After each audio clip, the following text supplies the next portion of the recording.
Hello and welcome to podcast number 19, I believe we're on. So we are really motoring on. It's only been, 3 months now I've been doing this? Yeah, about that. Yeah, so we're moving on quite quickly. On today's episode, as you can see, for those that are joining us on YouTube, I have Lisa with me. Hello. We're going to be talking today about my lumbar puncture that I had a few days ago. And then we're going to be coming away from the negativity type stuff.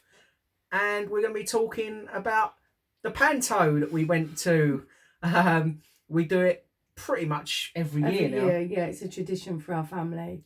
We do enjoy it. It's good fun. And I must admit, the panto cast know Lisa very well by this point. Yes. That will be discussed, don't you worry. So to start with, today, as I say every single time, thank you all for listening. I massively appreciate it. We're starting to pick up quite a few new listeners, and each and every one of you is massively appreciated, so thank you. This podcast will be released on Boxing Day. So I have to say, I hope you have all had an absolutely fantastic Christmas. I hope you've all eaten as much as you could possibly eat. And I hope you've been well and truly spoiled.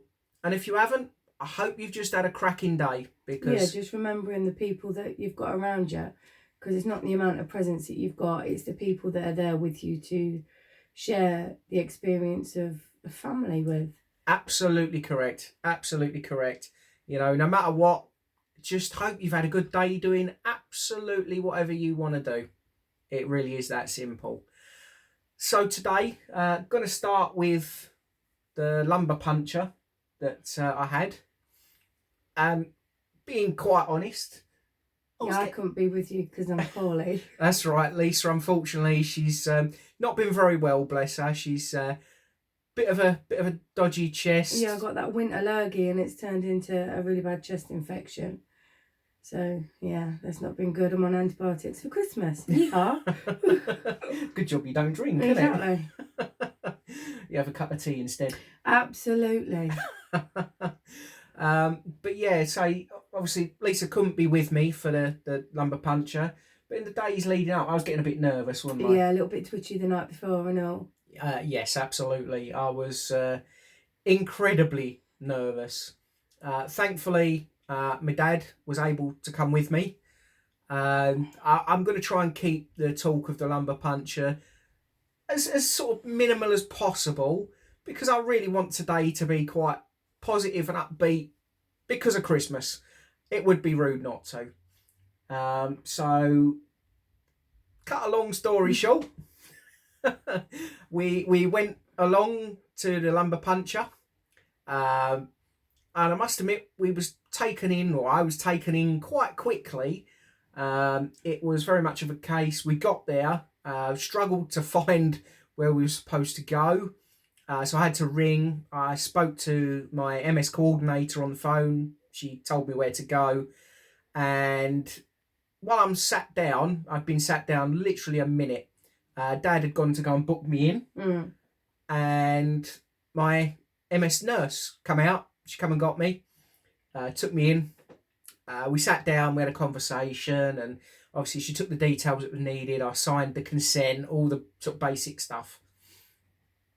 And then it came time for the actual act of the lumbar puncture itself. Yes, you can tell from the laughs. It was interesting. Now, I've always been quite terrified of needles, and I've been Well, nobody likes them, but it's just you're a bit of a wimp. Very much so. Very much so. It really was a case of I did all I can to make sure I didn't see the needle.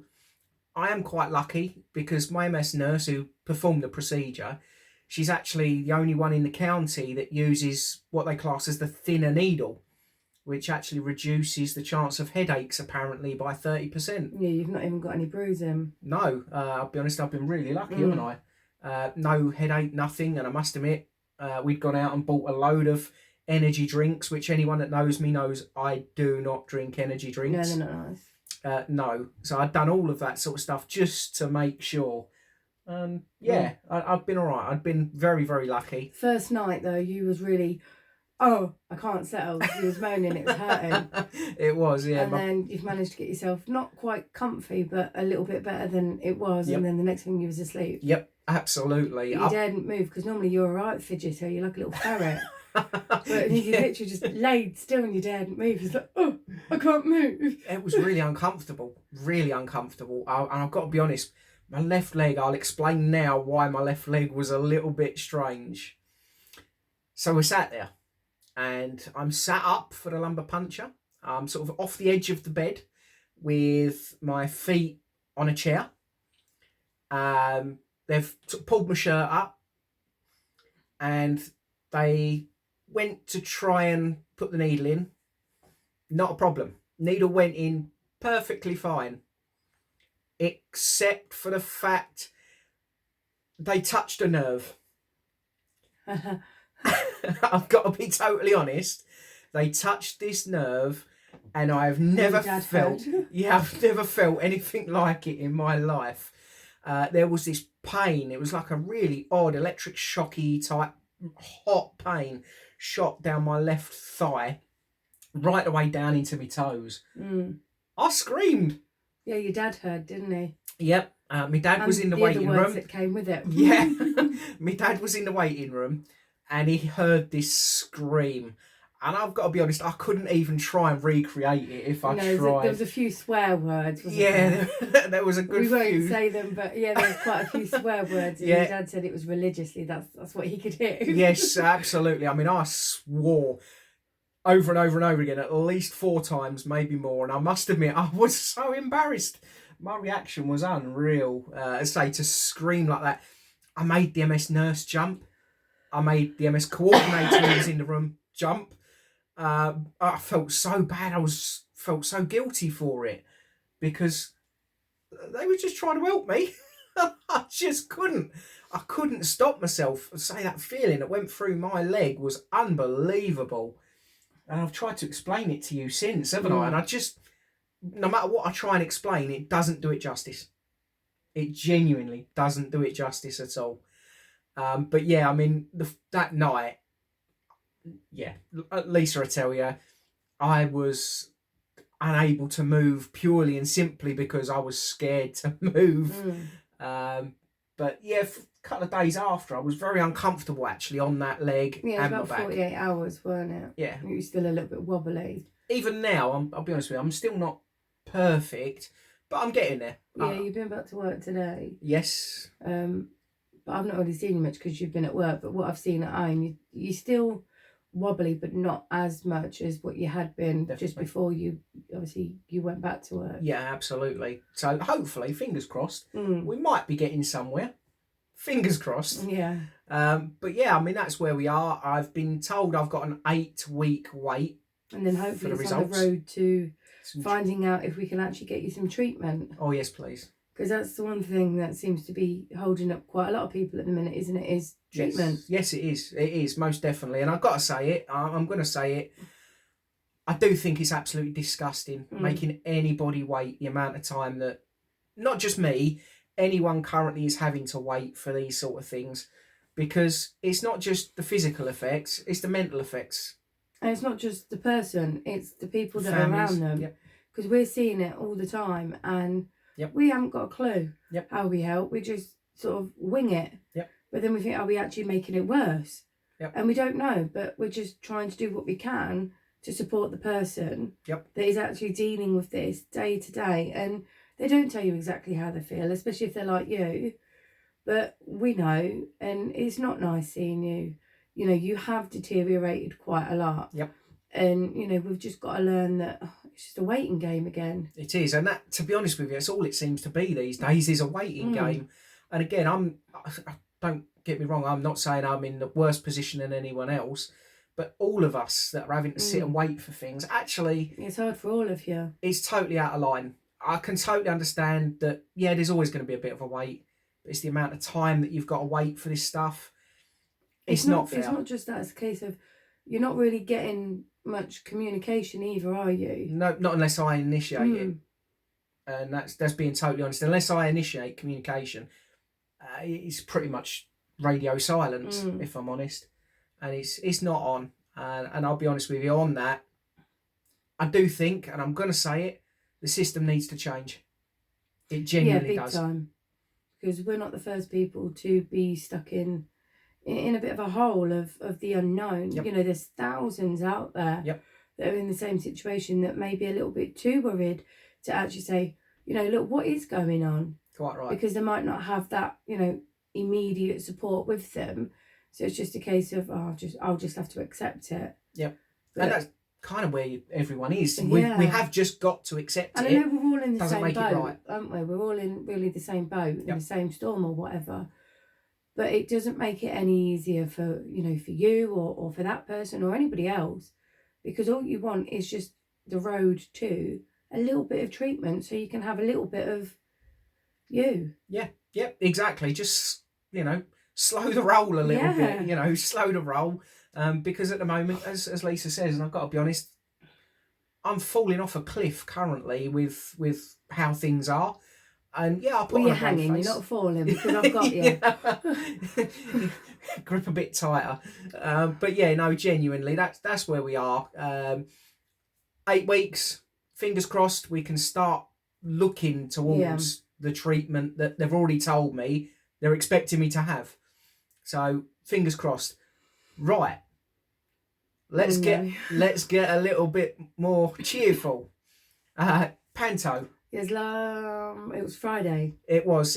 We're recording this episode. This is Christmas Eve, so it is Saturday. So it was last night we went. Yeah. Time this episode comes out, it's going to be Boxing Day. So go on. What's your take on the Panto? Oh, it's amazing.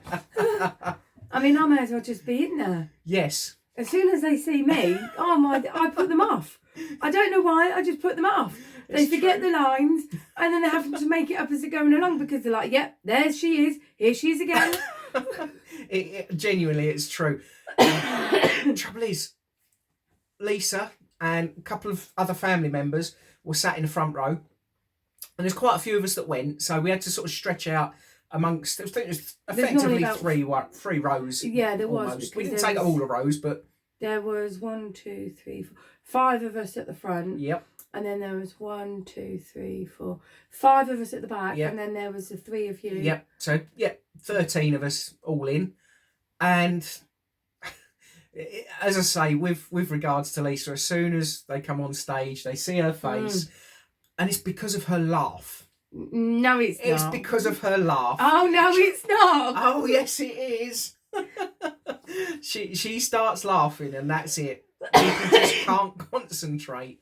Because honestly, she sounds like a wild animal when she's laughing. Well, it's a mixture of all, because I laughed like a normal person, and then COVID hit. Yeah. I got really ill with COVID back in 2020, and I'm a bit of everything. Yeah, quite right. I can laugh like a pig, a donkey, a seal, you name it, I can laugh like it. It's so true, honestly. I would do it now, but I'm a bit poorly.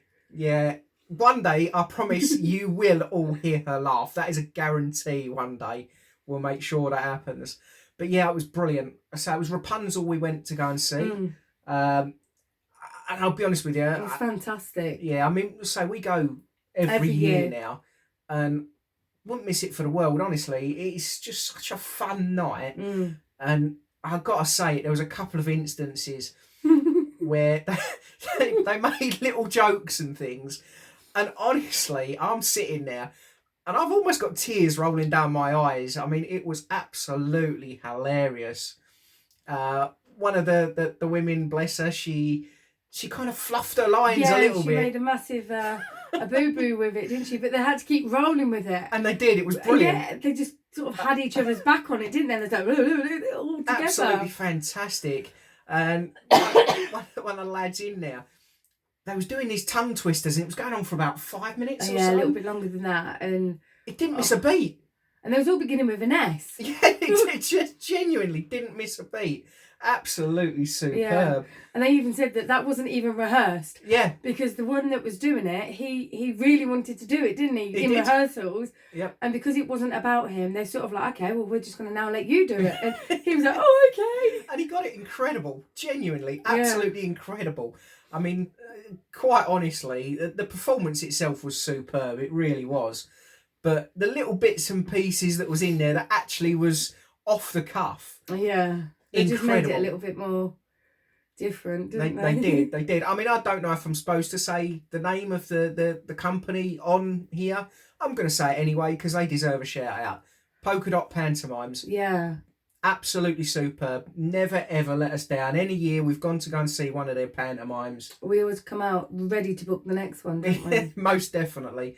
Genuinely superb. I honestly could not compliment it any higher. That would be like the only thing that we would all miss, really, wouldn't it? Yeah, absolutely. Without a doubt. Genuinely, I can't sit here and recommend it any higher than I am. It really is just fantastic. You come out of there with a smile beaming from ear to ear, and it sort of makes our Christmas a little bit, doesn't it? And they always take the time, even like when obviously one of them was still on there and they was meant to be going around the curtain, they were still having a chat with me. And it's sort of like, you need to get going. But no, they always take the time to just like talk. They do. I mean, even to the point they like to shoot water pistols at everyone. Brilliant. Mainly aimed at me. Yes. Not saying you deserve it, but you deserve it. No, I do not.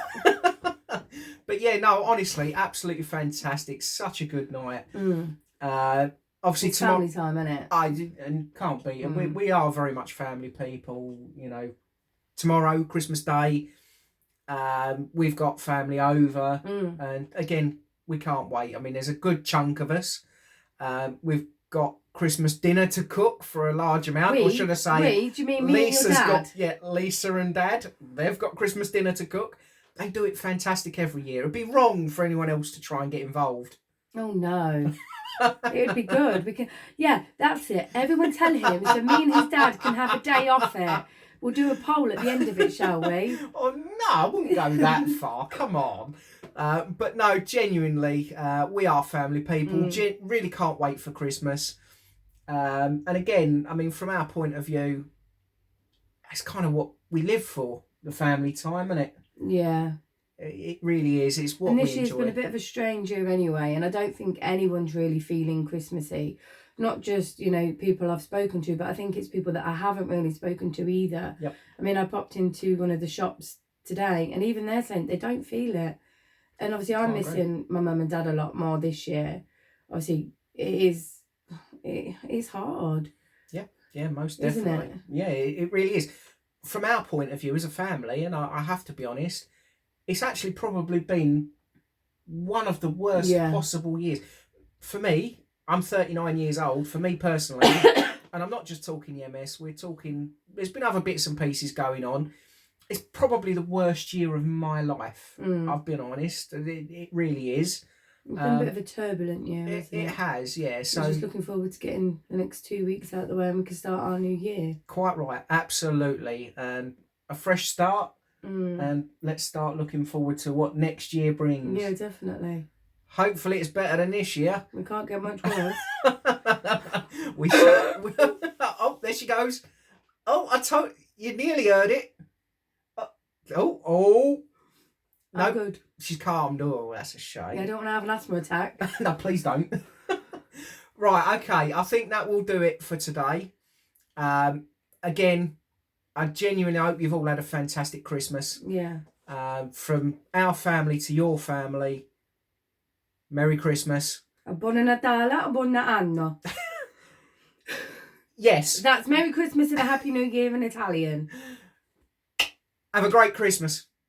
Bye. Speak soon. Bye-bye.